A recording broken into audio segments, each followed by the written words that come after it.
Tardes a todos. Bienvenidos a esta conferencia magistral titulada La crisis por visión estratégica y global requerida por los líderes de las organizaciones, que será impartida por el doctor Juan Antonio Leclerc Ortega, por lo que daré lectura a su trayectoria de manera breve.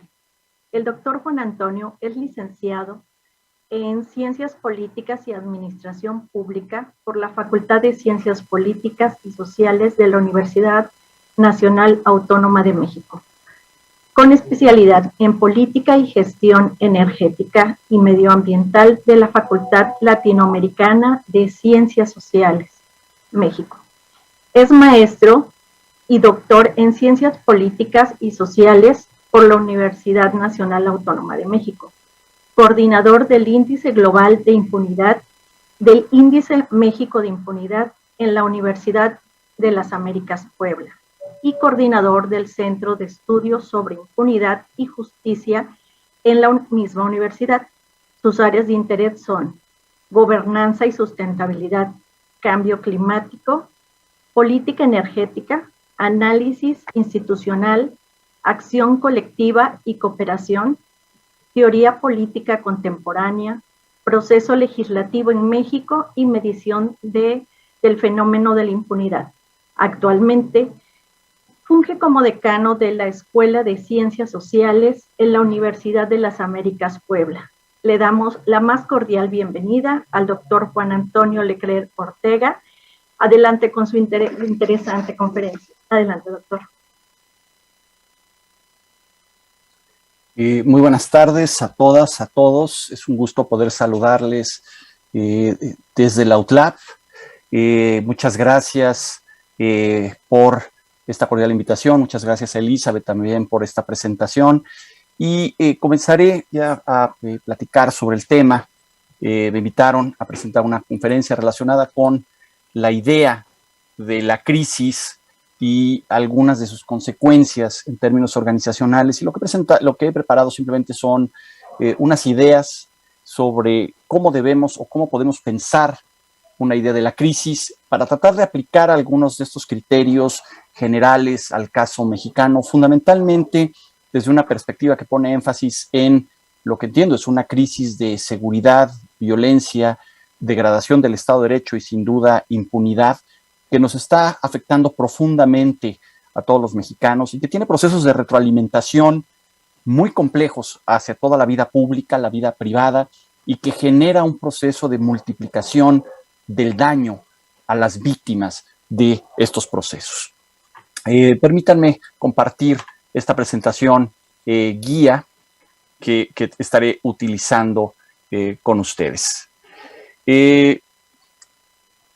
Simplemente como para arrancar un poco, cuando nosotros hablamos de crisis, estamos hablando en realidad de un concepto que no necesita mucha definición. Son conceptos parecidos, por ejemplo, el caso de energía, que cualquier definición se queda corta porque se asume de antemano y se sabe en términos muy generales cuál es su significado. Simplemente como guía, la Real Academia nos dice tres grandes acercamientos a esta idea. Primero, una situación mala, tal como la define tal cual. La crisis es una situación mala, ya le pone el adjetivo que una crisis necesariamente involucra algún problema social y daño a la sociedad. Una agudización brusca de síntomas de una enfermedad. La idea de crisis viene en muchos sentidos de la medicina y ha retroalimentado a otras ciencias, pero nos da la idea que es un cambio brusco en ciertas condiciones de normalidad que asumimos y que agudiza la enfermedad. En este caso, la crisis entendemos que es un cambio brusco de condiciones que agudiza o potencia una serie de problemas sociales preexistentes. Y otra variante es un cambio profundo y de consecuencias importantes, un proceso, situación o la manera en que lo aprecia la gente. Esta última parte me parece importante porque si bien la crisis implica un proceso de degradación a condiciones de normalidad, no necesariamente involucra un proceso de cambio. Y ese es uno de los temas que me gustaría profundizar un poco más adelante para explicar la problemática particular, para comprender la particularidad y la problemática misma del caso mexicano. el concepto de crisis, cuando hablamos de crisis, tendríamos que estar haciendo referencia también a una serie de aspectos. Y primero, hay diferentes tipos de crisis cuando las discutimos desde una perspectiva social u organizacional. Primero, en ocasiones hablamos de crisis a sucesos o periodos que irrumpen en la vida de las personas, naciones, organizaciones, afectando ese desempeño normal, que pueden ser acotadas. Podríamos hablar de una crisis económica, de una crisis política o de un momento o periodo específico. En ese sentido, la crisis se acotaría a un proceso o periodo muy particular que no necesariamente tiene una repercusión sistémica, por lo menos en el corto plazo. Pero también a veces hablamos de crisis como un shock externo, un shock al sistema, y esto sí, eventos abruptos extremos que vienen de fuera, que afectan profundamente o incluso destruyen el funcionamiento cotidiano de las cosas. Por ejemplo, en este momento podríamos decir que nuestras sociedades enfrentan la crisis de la pandemia y las consecuencias de la crisis de la pandemia. Pero entonces nos referimos puntualmente a un shock externo máximo que sacude a las sociedades, sacude sus fundamentos institucionales, sus capacidades económicas, por supuesto, la vida y la salud, y que puede tener una serie de repercusiones de mediano y largo plazo, generando una crisis diferente, o tal vez simplemente algunos problemas de funcionamiento que en sí no se pueden considerar, no se viven como críticos más adelante. Los shocks externos son un tipo de crisis que se pueden conectar a otras y que en sí son diferentes a los sucesos críticos de mucho más acotados.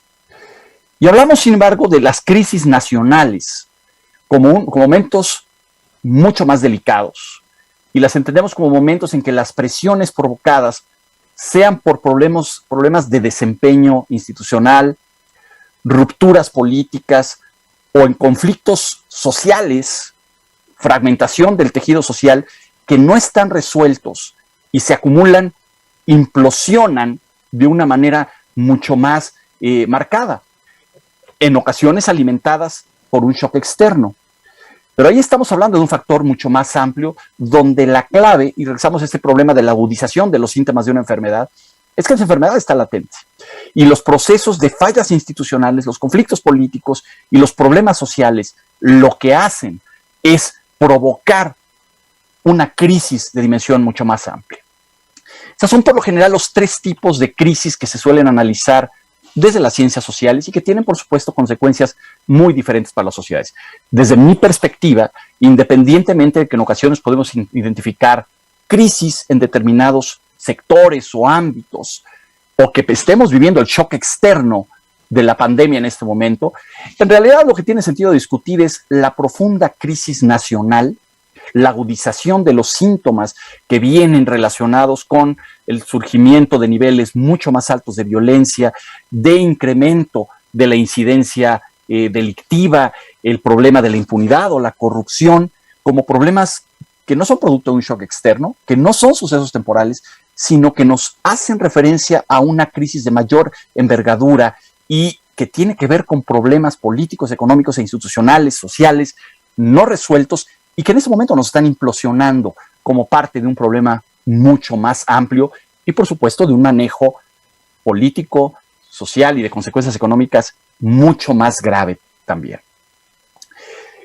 En ese sentido, cuando hablamos de este tipo de crisis, pues habría que hablar también de una serie de factores que nos permitirían entender dónde estamos, qué significa la crisis en nuestras vidas, qué tan difícil es atenderla, acotarla, y por supuesto solucionarla para ir a otro proceso, aspirar al desarrollo, un proceso de bienestar, de crecimiento económico, etc.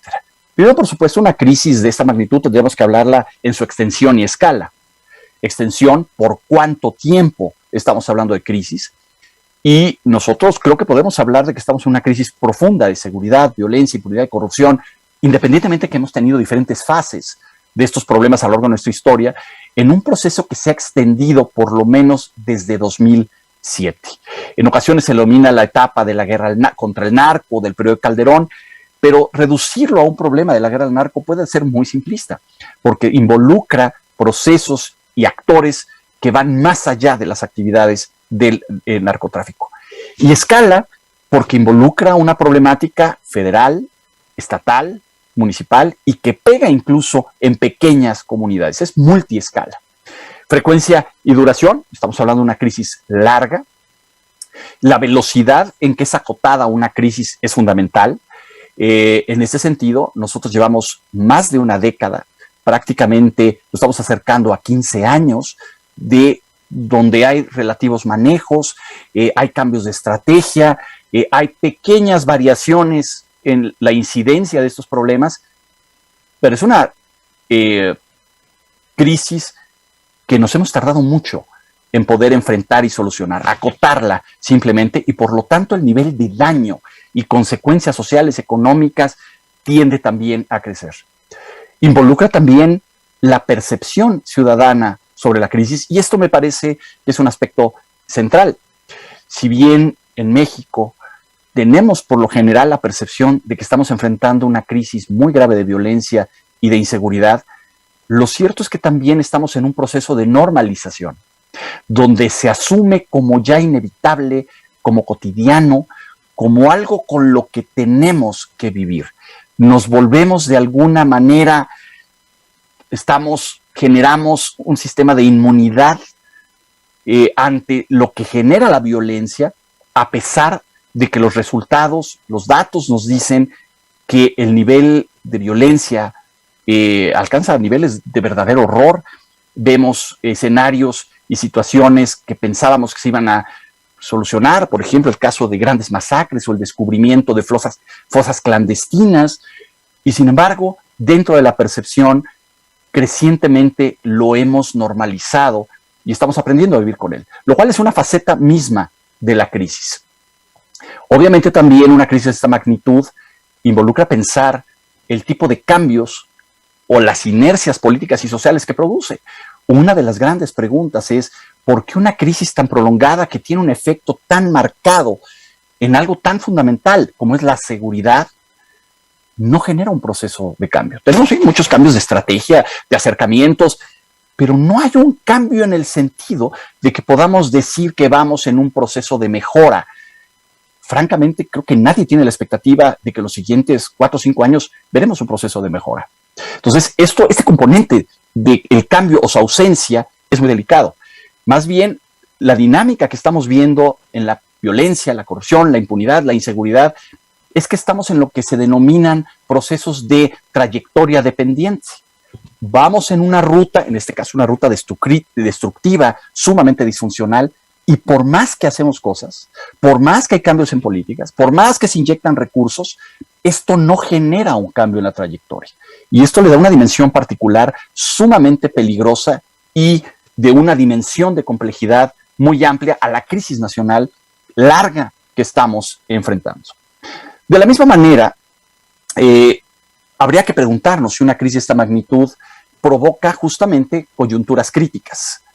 Coyunturas críticas significan que en periodos, por ejemplo, de shock externo o de crisis profundas, las sociedades se ven obligadas o de repente vemos un proceso de cambio abrupto que genera mayor innovación institucional, efectos transformadores de retroalimentación en diferentes direcciones y provocan un legado de cambio social un poco más favorable. Por supuesto, nuestra gran crisis ha generado algunos cambios muy interesantes. Por ejemplo, durante varios años estuvimos discutiendo en México simplemente cómo debían contabilizarse los homicidios.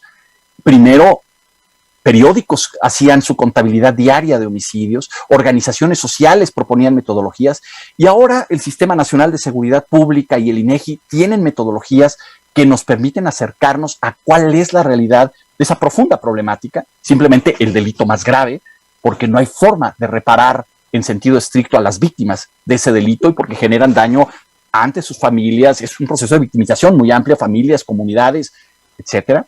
Entonces, hemos generado mejores formas de acercarnos a esos problemas. La sociedad civil, por ejemplo, hemos crecido en organizaciones de la sociedad civil que se acercan de muchas formas a este tipo de problemáticas, proponiendo nuevos enfoques, propuestas de política. Por supuesto que ha habido innovación, pero no ha habido un cambio de política pública y, por supuesto, no ha habido un cambio sustantivo en la calidad de vida de las personas y la forma en que enfrentan y sufrimos todos los mexicanos el problema de la justicia. uno de los grandes problemas de nuestra crisis es que a pesar de que es una crisis que involucra múltiples aspectos, que es una crisis larga, multiescalar, no hemos producido una coyuntura crítica para producir en la política pública un proceso de innovación que genere efectos transformadores y un legado de cambio sostenido en el largo plazo. Y eso es un tema muy preocupante. Ningún gobierno, por lo menos las 3 administraciones, ha sido capaz de hacerlo. Localmente hay algunos procesos de cambio muy interesantes. Municipios que están tratando de fortalecer a sus policías, que tratan de hacer cambios desde lo local. El caso de Nesa, por ejemplo, ha sido un caso recientemente muy exitoso de transformación de las policías y generación de ámbitos de seguridad ciudadana desde lo local. La pregunta es si en un ambiente tan violento, regional, nacional, es posible sostener un esfuerzo de esta magnitud que nace de lo local. Si no viene de abajo arriba, de arriba abajo, la gran pregunta es si ese ambiente general de cambio social se puede sostener. Y esto es una de las grandes preocupaciones que nos deja la crisis que estamos enfrentando. Jared Diamond, un pensador muy importante en los últimos 20, 25 años, que ha estudiado procesos de crisis y degradación ambiental, con énfasis, por ejemplo, en por qué se colapsan los países, ha escrito recientemente un texto justamente dedicado a entender las crisis nacionales. Es un texto ya traducido en español, donde compara países que han enfrentado crisis muy importantes. Cita el caso de Finlandia, Alemania después de la Segunda Guerra Mundial, Japón, y se pregunta una serie de cosas. Y nos deja una serie de 12 factores que considera que son centrales para saber cómo reaccionan los países y de qué tamaño son los problemas que deja una crisis nacional como la que México está enfrentando.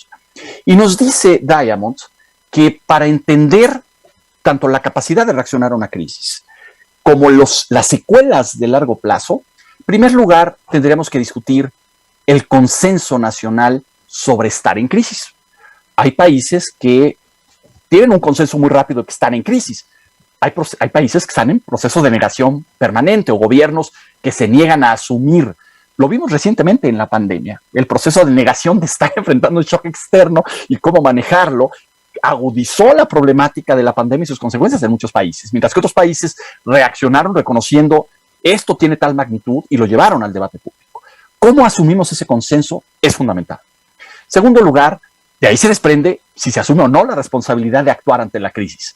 Si no estás de acuerdo en que hay una crisis, no puedes actuar. Otra vez, la pandemia nos ilustra el grave problema de que cuando tienes un proceso de negación, el caso de Bolsonaro, que además ahora va a ser procesado por crímenes contra la humanidad, era una negación total del proceso y una irresponsabilidad ante el proceso. El tercero es que ante una crisis nacional, la pregunta es qué tan factible y hábil es un gobierno para delimitar los problemas a atender. Nosotros tenemos una crisis mayúscula, pero los recursos para atender todas las vertientes de la crisis no los tenemos y no suman. ¿Dónde debemos comenzar a actuar?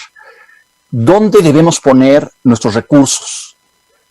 Pensando que pueden tener un efecto multiplicador. Y eso a veces no es sencillo para las sociedades. Las sociedades que le pueden dar la vuelta a la crisis son aquellas que, reconociendo los múltiples problemas, son capaces de dirigir y orientar adecuadamente los recursos. La otra es si tienes acceso a recursos de otros países. La cooperación internacional es fundamental. Alemania se pudo recuperar porque reconoció después del nazismo el mismo problema del nazismo, el problema de reconstruirte, delimitaron sus problemas, pero recibió ayuda internacional después de la Segunda Guerra y la supo aprovechar. El Plan Marshall, por ejemplo, representa un programa de reconstrucción muy exitoso porque los países europeos supieron utilizarlo y estaban dispuestos a recibir los recursos. Hay países que no quieren recibir ayuda internacional por un discurso de soberanía y se enfrentan a un problema de que eso agudiza su crisis. El otro es cómo podemos utilizar las experiencias y buenas prácticas para entender los problemas. Las agencias internacionales, el Banco Mundial, el BID, la misma Naciones Unidas, generan buenas prácticas. Hay países que les gusta sumarse y aceptarlas. Hay países que lo rechazan. En ocasiones porque, bueno, esto es una agenda neoliberal, esa agenda es contraria al interés nacional, no queremos saber nada internacional. Utilizar experiencias previas te puede ayudar a salir de una crisis ante la problemática de que tienes que ver dónde delimitas. te evitas el tener que aprender y reduces tu curva de aprendizaje. El siguiente factor es identidad de orgullo nacional. Hay países que es muy difícil que acepten reconocer la crisis o ayuda internacional porque su orgullo nacional no se los permite. Y hay países que al contrario, identifican y su identidad les dice que el valor central es el bienestar de su gente y pueden aceptar la ayuda de otros. Entonces, la identidad y el orgullo nacional son fundamentales. El siguiente es la capacidad, relacionada con todo lo anterior, de hacer una autoevaluación realista. ¿De qué tamaño es tu crisis? ¿Cuáles son los factores que la detonan? ¿Dónde está generando más daño a tu población? ¿Y qué recursos tengo y qué problemas tengo para enfrentarla? Si no eres capaz de hacer una autoevaluación muy realista de lo que significa tu crisis, difícilmente vas a poder actuar. Otra es la experiencia de crisis históricas anteriores. Hay países que han enfrentado shock externos o que han enfrentado situaciones críticas y aprenden de ellos, pero no todos los países aprenden de las crisis. México es un país que hemos vivido generacionalmente diferentes etapas críticas. Mis padres, por ejemplo, empezaron a formar su familia en la década de los 70 y tenían una concepción marcada por la crisis económica de los 70 y los 80. Y gran parte de las estrategias de supervivencia familiar estaban marcadas por esa experiencia. En México creo que estamos viviendo una crisis profunda y no hemos sido capaces de terminar de aprender de la experiencia de esas crisis para analizar y asumir lo que significa una crisis y las consecuencias en este momento. Después, otro tema muy relacionado es cómo manejan los países nacionalmente el fracaso. Hay países que pueden lidiar con el fracaso. Hay países que no pueden lidiar con el fracaso. En este momento tengo la impresión de que, por ejemplo, México no es capaz de lidiar con el fracaso del manejo de la pandemia.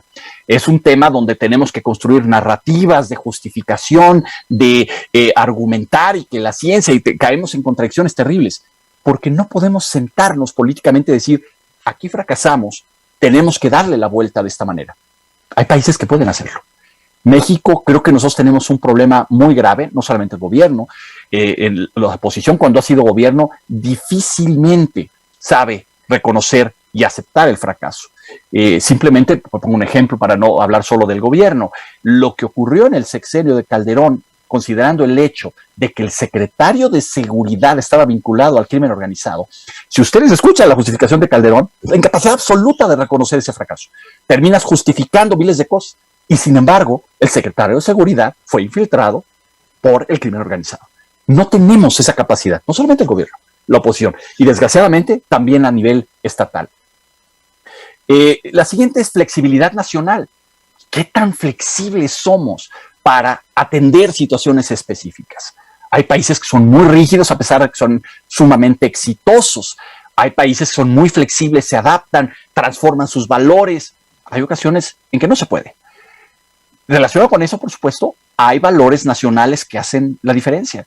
En Estados Unidos, por ejemplo, en un momento de crisis nacional, polarización, división social muy profunda, el problema de los valores, cómo manejas el racismo, cómo manejas la violencia de género, cómo manejas las divisiones, incluso hasta religiosas en este momento, no tienen ese margen. De hecho, se convierte en un factor de mayor polarización y reducen el margen de maniobra. El ascenso de Biden, desgraciadamente, no ha ayudado a esto. Lo que ha ocurrido es que ha polarizado todavía más. Hay países donde los valores ayudan a construir situaciones de reconciliación y acuerdo, de consenso, de búsqueda de soluciones. Y hay países donde los valores o los conflictos en torno a esta problemática dividen y polarizan. Y finalmente también el factor, ¿qué tan libre eres para enfrentar restricciones geopolíticas? Nuestro país puede construir muchas estrategias para enfrentar al narcotráfico, pero tenemos la restricción de que tenemos como vecino a los Estados Unidos. Y nuestra política requiere ser pactada y acordada con los Estados Unidos. De la misma forma, discutir y construir una solución a la problemática en torno a la migración requiere entender que tenemos una situación muy compleja también al sur de la frontera y que es una restricción geopolítica. Las características de nuestros vecinos afectan la forma en que nosotros podemos responder. Estos factores para Diamonds se complementan también de elementos institucionales que nos dicen qué capacidades tenemos y cuáles no. Esto es, ¿cuál es el estado de nuestras instituciones? ¿Cuál es el rol que están jugando los liderazgos durante la crisis? ¿Qué características toman las decisiones durante la crisis para acotarla y para construir soluciones? El cambio, ¿hay posibilidades de que sea gradual o es tal el nivel de crisis que ya se acerca a una ruptura violenta? Y eso dificulta las cosas, porque entonces el gobierno tiene que volcarse a atender la crisis y evitar rupturas violentas, lo cual es complicado. Si el origen de la crisis es interno o viene de fuera, tiene que ver con, por ejemplo, el caso alemán, perdieron la guerra, países que tuvieron que enfrentar invasiones o shock externos.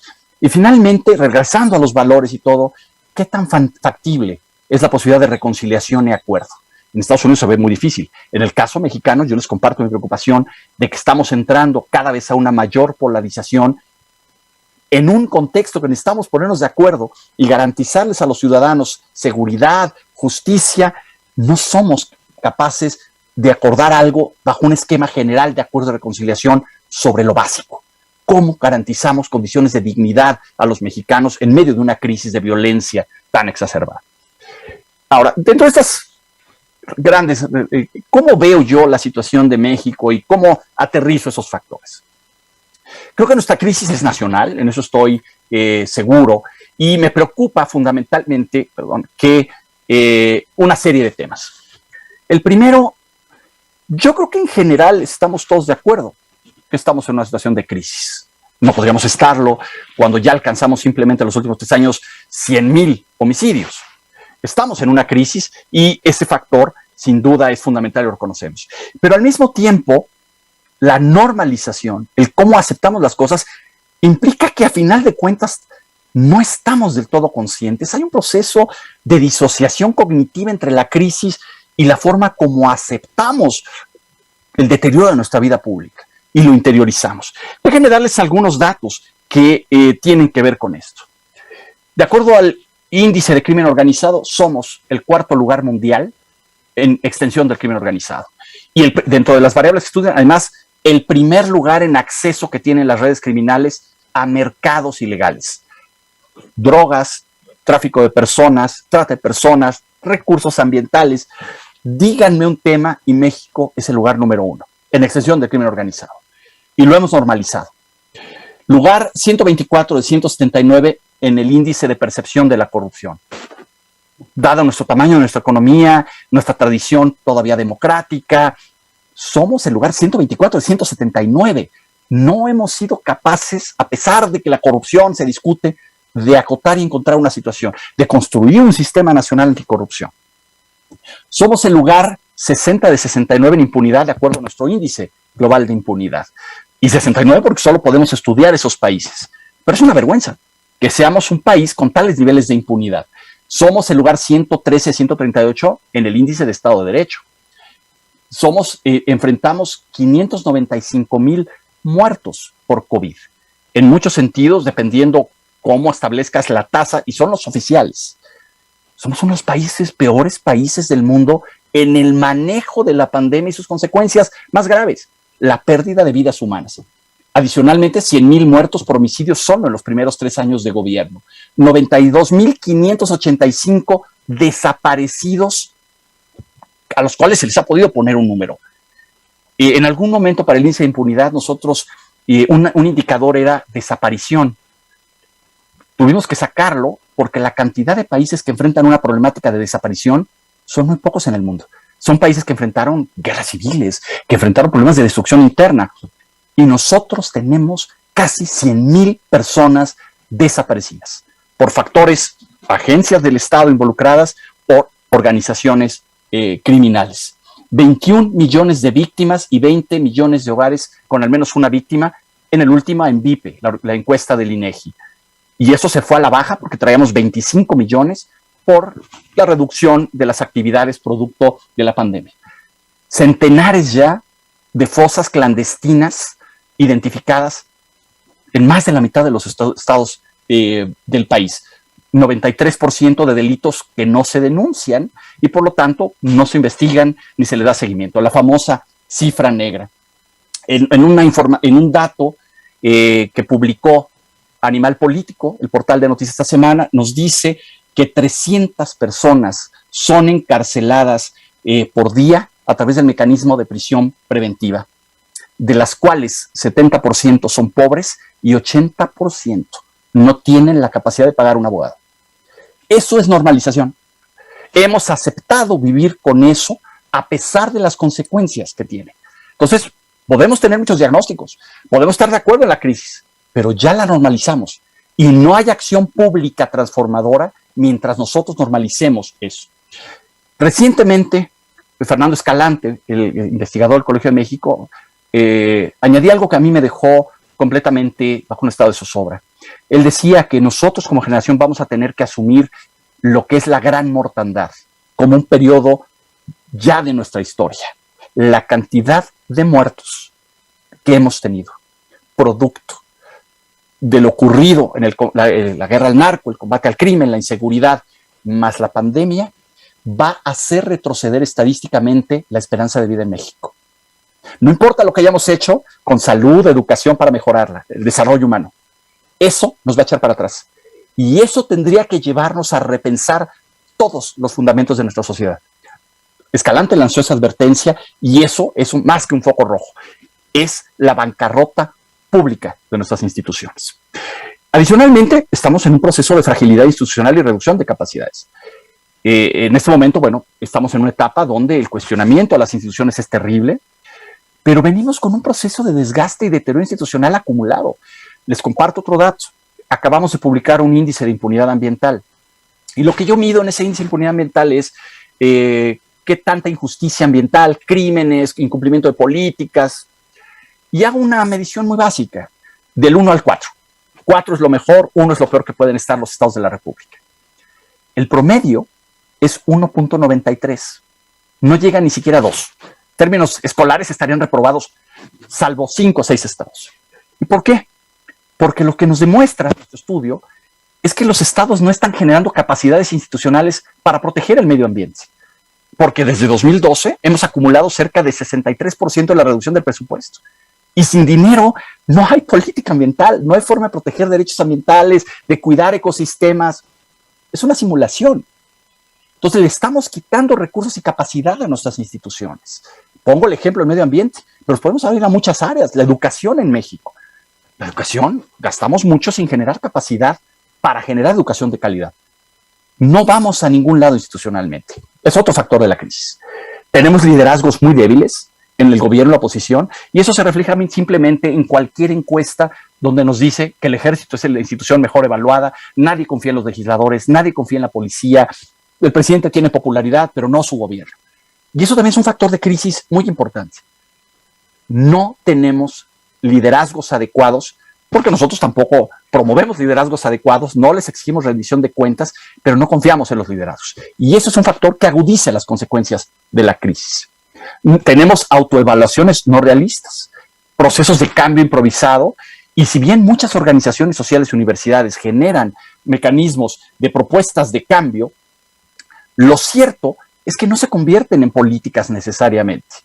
Muchos gobiernos estatales, federales, les gusta recibir los informes, los reportes, dialogar, sean grandes diálogos en el Congreso, que no se traducen en muchas ocasiones en política pública. O cuando son incorporados en las leyes, se incorpora en lo general y se desmantela a través de los mecanismos incorporados en las leyes. Un ejemplo es simplemente lo que ha pasado con nuestra seguridad pública. Cuando llega Fox a la presidencia, crea la Secretaría de Seguridad, se mantiene con Calderón. Llega Peña Nieto, deshace la Secretaría y se la lleva a Gobernación. Llega Andrés Manuel López Obrador y crea la Guardia Nacional desmantelando la Secretaría. Ante un problema de esa magnitud de seguridad, hemos estado improvisando. Y de la misma forma lo hemos hecho en muchas áreas de la política pública. No tenemos autoevaluaciones realistas que impacten verdaderamente en la política pública. El siguiente es que estamos ante un problema donde lo ideal sería delimitar, pero esta acumulación de problemas en esta crisis nos lleva a que tenemos una agenda simultánea. Y eso vuelve muy difíciles las cosas. Cuando tú tienes una agenda simultánea, difícilmente puedes establecer prioridades y no tienes los recursos necesarios para hacerlo. ¿Dónde ponemos? Es que no sé en este momento dónde tenía el impacto. Sabemos que es en la educación, pero si no hay empleo, si hay desigualdad y si hay violencia, pero entonces, ¿qué resuelve? Simplemente la conexión seguridad-justicia es fundamental. Podemos tener un gran sistema de justicia, algo que de hecho avanzamos en el nuevo modelo y lo estamos desmantelando cotidianamente y no lo respetamos. Pero mientras siga subiendo la crisis de seguridad, la incidencia delictiva, es que el sistema no da, no importa lo que hagas. Nosotros tenemos un problema de impunidad, en el índice de impunidad lo hemos medido, y todos los estados en México salen mal calificados, y el país sale mal calificado porque no tenemos capacidades para la justicia. La película de terror, no tenemos capacidad para hacer justicia ante menos de 10 delitos de cada 100 que se denuncia. Cuando decimos, es que hay que promover la denuncia, por supuesto, eso es fundamental. Pregunta, ¿y quién la va a atender? Si no tenemos capacidades en el sistema de justicia. Pero nosotros le ponemos dinero a seguridad o le ponemos a justicia. Le ponemos a los ministerios públicos, se los tenemos que poner a todo. Pero muchas veces no tenemos esos recursos. Ojo, estamos en una situación de agenda simultánea que agudiza nuestra problemática. Y además desperdiciamos recursos, improvisamos decisiones, etc. Estamos además en un problema como parte de esta agenda que yo denomino la implosión patológica. Todos los países enfrentan patologías de la vida pública. Todos tienen corrupción, todos tienen algún nivel de impunidad, todos tienen fallas en el sistema de derecho, exclusión, discriminación en acceso a la justicia. Por supuesto, hay violencia en muchos estados. El problema es, primero, cuando esa corrupción rebasa ciertos niveles. Una cosa es tenerla, porque siempre vas a tener, pero puedes enfrentarla. Puedes tener crimen organizado, sí, pero no tenerlo extendido y creciendo prácticamente en todos los estados. El problema es cuando cada una de esas variables se empieza a salir de determinado nivel, pierdes el control sobre ella. Pero cuando además tienes corrupción, impunidad, Estado de Derecho de baja calidad, problemas de acceso a la justicia, alto nivel de incidencia delictiva, extensión de crimen organizado, tienes una implosión de todas las patologías. Se retroalimentan junto con factores de exclusión social y tienes un problema mucho más amplio y de más difícil manejo en términos sociales. Adicionalmente, creo que estamos enfrentando un proceso más que de acuerdos, de consenso y reconciliación, de polarización política. Polarizamos no solo el debate, polarizamos el fracaso. Cuando el gobierno falla en algo, la oposición, más que buscar construir una solución, busca polarizar el fracaso y viceversa. Entonces, ¿en verdad están preocupados de ofrecerle una mejor alternativa a la ciudadanía? Yo creo que no hemos llegado a eso. Y por lo mismo, las posibles soluciones son de muy baja calidad, son improvisadas y no terminan de generar una alternativa institucional o de política que pueda sostenerse a lo largo del tiempo. Cada gobierno quiere llegar, reinventar, porque no le gusta lo que hizo el otro y porque el otro además hizo cosas de baja calidad. Y estamos en una crisis excesivamente prolongada, como les había comentado, sin que las coyunturas críticas produzcan cambio. Fue terrible lo que ocurrió, por ejemplo, en 2017 con el terremoto. Enfrentamos una situación donde además del daño del shock externo, ya lo habíamos vivido. Sabíamos el daño que genera la corrupción en el proceso de la construcción. Y nos dimos cuenta que va a ocurrir, puede ocurrir y va a volver a ocurrir, y la corrupción mata personas. Pero lo peor, termina y las víctimas del terremoto siguen esperando atención en la Ciudad de México. Entonces, tenemos un shock, nos sacude y no genera cambio. Después de que ocurre la emergencia, la normalizamos y nos olvidamos. Y eso implica olvidarnos de las víctimas. Y somos un país que produce casi 30 millones de víctimas solo por la violencia y la inseguridad. Sumemos la víctima del daño ambiental, sumemos las víctimas de la política pública como en términos de la reconstrucción del sismo. Producimos víctimas sin importarnos atender a las víctimas. Pareciera que ya normalizamos y aceptamos que en México puede haber víctimas. Y eso habla muy mal de lo que está ocurriendo con nuestros valores nacionales y de la forma como entendemos como ciudadanos lo que nos debemos los unos a los otros. ¿Hacia dónde podemos ir? Pues obviamente es muy complicado. Voy a decir puros lugares comunes, porque creo que no se puede decir otra cosa. Sí, son las instituciones. Las instituciones importan. Su calidad, su diseño, el diseñarlas para el largo plazo, pero también qué capacidades generan, qué herramientas nos dan para solucionar. No, tenemos mucha legislación ambiental, sí, pero nuestras instituciones no tienen capacidad para enfrentar el problema ambiental. Seguiremos viviendo el deterioro ambiental, la degradación de ecosistemas, y mientras crezca esto y venga más fuerte la crisis ambiental global, mayor pérdida de recursos naturales y mayor daño a las poblaciones que son vulnerables a los factores de deterioro ambiental. Entre juego me refiero también que a veces no entendemos que cuando construimos una institución, esta institución se conecta y dialoga con otras instituciones a nivel internacional, local, federal, y muchas veces no construimos instituciones de calidad porque no entendemos que hay mecanismos de coordinación y que esos debemos hacerlos funcionar. Nuestra calidad del liderazgo importa mucho. La educación en este sentido es lo fundamental, la capacidad de los ciudadanos para exigirle a las autoridades, pero mientras no tengamos liderazgo de calidad va a ser muy difícil. Eso es una corresponsabilidad de los ciudadanos. Nosotros sí somos corresponsables de quienes están al frente de las decisiones. En ese sentido, también las características de los procesos de toma de decisiones. México somos un país donde todos nuestros políticos nos prometen esperanza y nos tienen esperanzados. Pero, perdón, la esperanza es una virtud importante, sin duda, pero importa más la acción pública y la responsabilidad cuando estás en el gobierno, porque la esperanza siempre se refiere a las intenciones, y cuando te prometen esperanza, pues te prometen dejarte a la espera de que algo bueno va a llegar. Ningún político asume en campaña la responsabilidad de ofrecer acción pública, y eso nos corresponde como ciudadanos, exigir responsabilidad, rendición de cuentas, y que la política pública se evalúe y que sean evaluaciones de impacto, no solamente de cuántas patrullas se compraron, sino cada patrulla qué impacto tiene en garantizar seguridad, cuántos pesos le ponemos al medio ambiente, esto es, qué impacto tiene en proteger ecosistemas y garantizar calidad, por ejemplo, en el agua para todos. Necesariamente un reto fundamental, el acuerdo tiene que ir a discutir qué hacemos con esta agenda simultánea. Grandes acuerdos, el Pacto por México mató un poco la idea de qué significa un acuerdo, pero tendremos que estar de acuerdo al menos en algunos de los temas más importantes para bajar el costo de la agenda simultánea. ¿Qué queremos ante la seguridad? ¿Qué queremos ante la justicia? ¿Qué queremos ante la corrupción? Si no somos capaces de ponernos de acuerdo, la agenda simultánea nos va a devorar y agudizar los costos de actuar y los efectos de retroalimentación en nuestra vida pública. La polarización, tenemos que encontrar la forma, y creo que la sociedad civil, las universidades, los ciudadanos, tenemos que exigir reconciliación y acuerdo de nuestros políticos. No podemos aceptar la polarización. La polarización, una cosa es el debate plural crítico, los desacuerdos, otra es la polarización. Y eso nos está haciendo un daño profundo. El Estado de Derecho, una de las prioridades dentro de esta agenda simultánea es Estado de Derecho de calidad, reducción de la impunidad, la corrupción, acotar y mejorar los mecanismos de seguridad y de acceso a la justicia.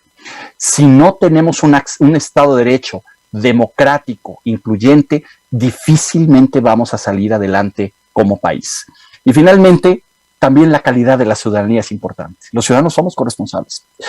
Las fallas en nuestro sistema educativo no solamente nos quitan habilidades, nos quitan ciudadanos, pero también la exclusión social y la desigualdad nos quitan ciudadanos, porque quien padece de exclusión en la educación, la salud, el ingreso, deja de ser un ciudadano. Lo es solo formalmente.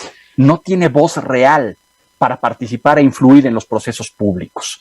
Y sin ciudadanos, no hay forma de que podamos construir un país más digno, más próspero, más incluyente, más democrático. Por mi parte, es todo. Les agradezco mucho el poder compartir estas ideas.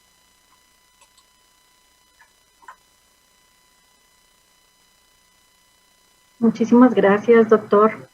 Pues no sé si nuestros asistentes tengan alguna pregunta de interés que podamos hacerle al doctor.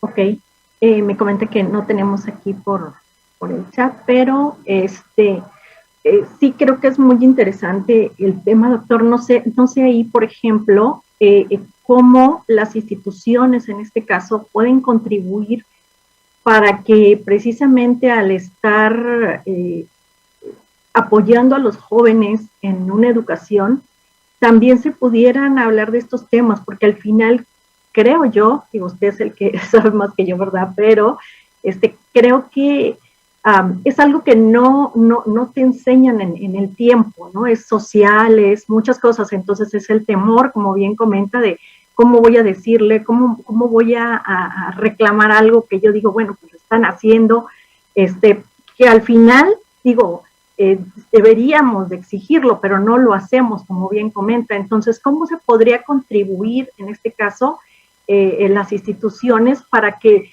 pudiera haber como ese detonador a los jóvenes para que sí exista esa parte de poder exigir una rendición de cuentas?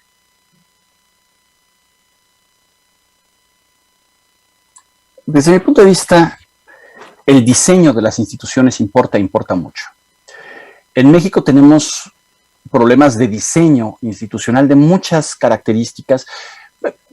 Somos un país que cambia la Constitución cada rato, que creamos cientos de leyes, que cada vez que tenemos un problema decimos vamos a crear una nueva ley. Eso no es hacer instituciones.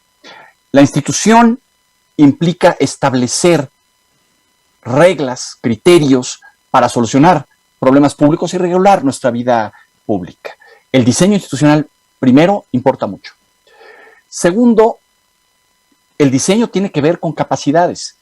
¿Para qué queremos en las instituciones? Para solucionar problemas públicos, para generar bienes públicos.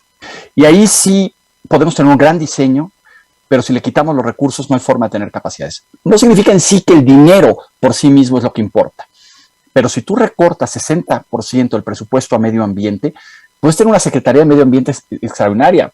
Tenemos en el cuarto constitucional derecho al medio ambiente. No sirve de nada. Las instituciones se convierten de papel. Pero las instituciones también lo que hacen es establecer los procesos para que los ciudadanos ejerzan sus derechos y participen en lo público. Nuestras instituciones tienen el reto de fomentar y crear más espacios para la gobernanza participativa y la rendición de cuentas. Esto es desigual en diferentes estados de la República. Hay estados donde, como existen estos mecanismos, la sociedad los utiliza. Y hay estados donde no los utiliza y la sociedad recurre al conflicto o a las redes clientelares, porque es lo que tiene para recurrir a estos procesos. Las instituciones lo que pueden hacer es ayudarnos a materializar ese tipo de derechos en procesos, mecanismos de inclusión, participación y uso de la voz. Pero ya el hecho de tener una ciudadanía de mayor calidad, que exija, que se indigne ante 100,000 asesinatos, ante casi 100,000 desaparecidos, ante 600,000 muertos por la pandemia, es un proceso y creo que los jóvenes sin duda son fundamentales y es el rol de la educación.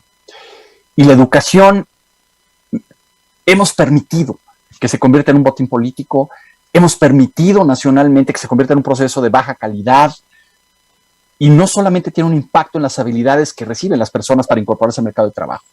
Construimos ciudadanos de baja calidad que aceptan y renuncian a exigir. La ciudadanía es un factor múltiple, se nutre de muchos factores, la inclusión, la desigualdad, la ciudadanía, la educación y las oportunidades institucionales. Muchas gracias, doctor. Me preguntan que dónde se puede consultar más información del tema. Yo lo que les puedo recomendar, algunas de las fuentes, en nuestro Centro de Estudios sobre Impunidad y Justicia, CECIJ, de la universidad, pueden ustedes tener acceso a los diferentes reportes que hemos hecho al respecto de la impunidad y de los textos que yo he citado. Les recomiendo el estudio, el trabajo que escribe Jared Diamond. Ya está traducido al español. El libro se refiere a la crisis. Tiene un marco teórico muy sencillo, muy agradable. Tiene estos puntos que yo les cité, los analiza con mayor detalle, pero sobre todo vale mucho la pena leer los capítulos donde analiza la situación de países, porque al momento de leer lo que ocurre en países que tú consideras tal vez muy lejanos, como Finlandia, de la cual yo conocía muy poco de Finlandia al momento de leer, haces comparados muy interesantes de cómo un país pone en marcha sus habilidades, sus capacidades. Chile, por ejemplo, cómo manejas la crisis del golpe de Estado y te da la oportunidad de entender a partir de estos criterios cómo se ponen en juego por un país. Esas serían las lecturas que yo les recomendaría en este caso. Muchas gracias, doctor. También dice que es un excelente tema y muy interesante. Excelente tema, muchas gracias al expositor, la exposición muy clara, felicitaciones. Excelente tema también. Hay una pregunta, ¿qué pedagogía se requiere para educar en el cambio que requiere México? Eso es una gran pregunta. Y afortunadamente no soy pedagogo, tenemos un departamento de pedagogía maravilloso en la universidad, que creo que tendría más que decir que yo. Y yo lo que en este caso simplemente podría decir, me preocupa que hemos normalizado el deterioro de nuestra educación. La educación es un derecho, y es un derecho tener educación de calidad. Y sin embargo, al igual que ocurre con otros derechos, el derecho a la salud, el derecho al medio ambiente, la pandemia nos puso en evidencia que el derecho a la salud que tenemos es más que vulnerable. Pero la educación lo vemos todos los días. La salud, por supuesto que lo vemos todos los días. Tenemos una crisis nacional de diabetes. Pero la pandemia, como shock externo, nos dijo, ojo, tienen 600,000 muertos por el deterioro del sistema de salud, combinado simplemente lo que está pasando con el abasto de medicinas. Ese shock externo nos abrió los ojos. La educación la vemos todos los días.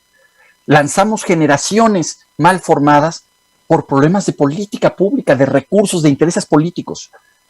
Creo, desde mi punto de vista, lo que yo podría decirles es, necesitamos ahí un cambio transformador. Y eso tendría que ser uno de los grandes acuerdos entre los políticos y la sociedad. Señores, pónganse de acuerdo para garantizar educación. Al mismo tiempo que garantizar justicia, seguridad. Esos tendrían que ser parte de los acuerdos nacionales. Eso no tendría que estar en disputa. Peleémonos por otras cosas políticamente. Cuando nos estamos peleando la educación y no la solucionamos, y los ciudadanos además lo aceptamos, es que estamos en un problema que va a trascender generaciones. Gracias, doctor. También dice muy interesantes estadísticas, aunque duelan. Excelente tema para estos momentos.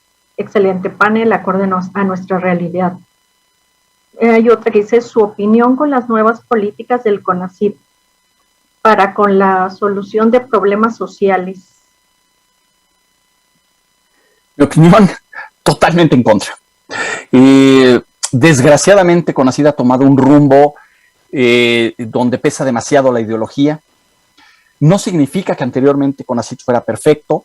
Teníamos muchos problemas en el diseño de convocatorias. El Sistema Nacional de Investigadores necesitaba cambios mayúsculos, pero lo que está ocurriendo es que estamos destruyendo las capacidades que ya teníamos. Ahí tenemos un problema de capacidad institucional, sin que quede claro que van a construir otras, porque no las van a construir, adicional al hecho de que estamos destruyendo el presupuesto de ciencia y tecnología. No toqué un tema, por ejemplo, que es el cambio tecnológico y la inteligencia artificial. Muchos de ustedes son mucho más competentes que yo soy un amateur, pero a mí me preocupa, porque además de perder las oportunidades que representa el cambio tecnológico y la inteligencia artificial, también representa amenazas muy complejas para el mercado laboral, para las redes, lo que implica toda esta tecnología de inteligencia artificial en manos de redes criminales. Y nos estamos dando el lujo de destruir capacidades de ciencia y tecnología. Simplemente nos estamos dando el lujo, sin dejar nuevas, sin que quede claro qué quieren hacer. Y además reduciendo el presupuesto. Este es un ejemplo de una autoevaluación muy mala, de pensar cambio por cambiar, sin que ese cambio sea incremental y que genere un beneficio a los mexicanos. Yo por esto estoy en contra. Adicional de que una cosa es hacer auditorías a la administración saliente, fincar responsabilidades ante malversación de recursos, fondos, y otra es utilizar la perversidad del sistema de prisión preventiva oficiosa, utilizando además de forma facciosa las acusaciones sobre lavado de dinero y crimen organizado, que creo que además constitucionalmente se vienen abajo. Ya ayer la Suprema Corte, me parece que fue ayer, determinó que la prisión preventiva oficiosa viola los derechos constitucionales que tenemos todos los mexicanos. Pero en el caso de esos colegas, una cosa es que le investigue por posibles daños administrativos, al erario, lo que sea, yo lo desconozco. Eso es una persecución política. Y cuando más persigues instituciones, universidades, aumentas la destrucción de capacidades. En un momento que necesitamos más capacidades para hacer cosas. Muchísimas gracias, doctor. Agradezco su participación con este gran e interesante tema, la verdad, polémico para nuestro momento. Y también agradecer a todos los asistentes a esta conferencia y los invitamos a que nos acompañen en todas las conferencias que están programadas para todos ustedes, así como la visita de la Expo Virtual y participar en los sorteos y también en las presentaciones de nuestros patrocinadores. Que tengan una excelente tarde. Gracias, doctor. Al contrario, muchas gracias a ustedes por su generosidad de recibirme y permitirles compartir esta serie de ideas. Gracias, buenas tardes.